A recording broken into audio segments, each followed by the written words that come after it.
next thing we'll be looking at is data types. We have many data types, but we're focusing on 5 data types for the purpose of this tutorial. Like I told you, I don't be giving you things that are not really necessary for this course. All right, so let's just go and check out how this works here. So let me make sure this works. All right, so this is what we are currently looking at. So what is the string data type? The string data type is simply a string or a text. The number data type is simply a number. The boolean data type is true or false. Then there is now the objects type and the array type. There is also the date type, which I don't think I'll be covering in this tutorial. A bunch of types that we have. We also have the null types, the undefined types that sometimes might be used. All right, so let's do a let's equal to. So what we'll be doing is we'll try to find out the type. All right, so for name equal to Jonathan, it means, or this is a string. So if you do a console.log,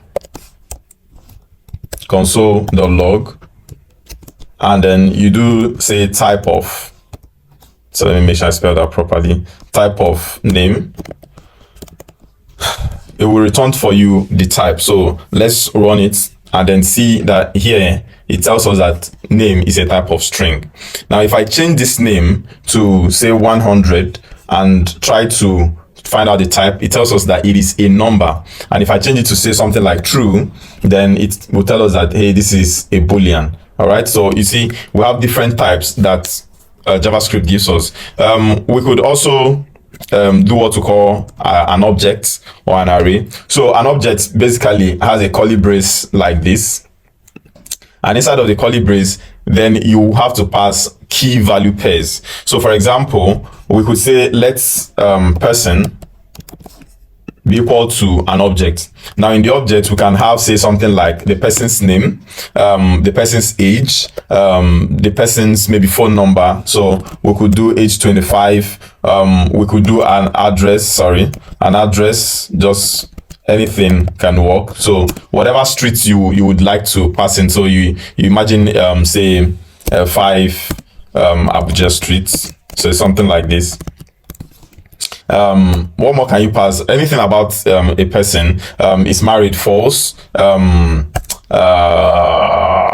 hobbies, like that. So thank you, Copilot, for giving me all of that. So there is so much that you can pass in. So now notice that an object can take multiple data types inside of it. So as long as you cover everything here with a curly brace, and then the key value pairs is separated by a colon, like you can see from the screen. All right, now if you want to access this person, and you can choose to do a, say, console.log and then pass person inside. All right, so when you pass person, it gives you every detail about the person. But if you choose to be, say, specific about this person, you can now have a dot, what you need about the person. So for example, you could do a dot address, and then that will be giving you just the person's address. If I copy this and paste and try the person's name like that, it would return the address and then the name. I'll let you see how it works. You could do this for virtually anything that you have inside of here.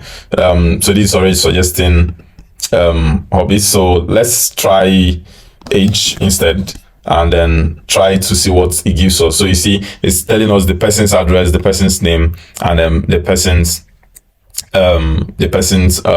age. All right, now something you might be wondering is these hobbies, what exactly is going on? So we just have a square bracket with a few texts inside of it. All right, so that is what we actually call an array. So let's try to get hobbies and run it. So it returns what we call an array. So what is exactly an array? So we'll be using hobbies to explain that now. All right, so this has to be an equal to. So let me make sure I get rid of all of this. All right, hobbies. Notice that because we are not inside of an object, we are now using an equal to. So generally, when you are outside of an object, you make sure you use an equal to, not a colon. So like we said, the last data type I want to look at is array. An array is a group of maybe texts. It could also have, say, numbers, inside of it. And let's run this. Oh, I'm still referring to persons here. So let's run this again. And you see, we now have the number we added. Now, an interesting thing here is that it could also include, say, for example, an object, you see. So from what we are seeing here, an object has been included. So from here, we now have, say, name Jane and age 23. So if you still run this, it works. So the difference here is that for arrays, it takes a square bracket and then you can pass in anything you want divided by a comma. But for an object, it uses a curly brace and then you pass in everything divided but to be key value pairs. So an array don't take a key value pair, but an object takes a key value pair and is surrounded by a curly brace. Hopefully this makes sense. As you progress, everything gets clearer, and you get to use more data types. So other data types you can be talking about are something like undefined or null value. All these values basically means it's not equal to anything. Basically, so if you try hobbies, it should just return null to you. So it means it's not equal to anything, and that's why I'm not covering it now. You might be needing later, but not now.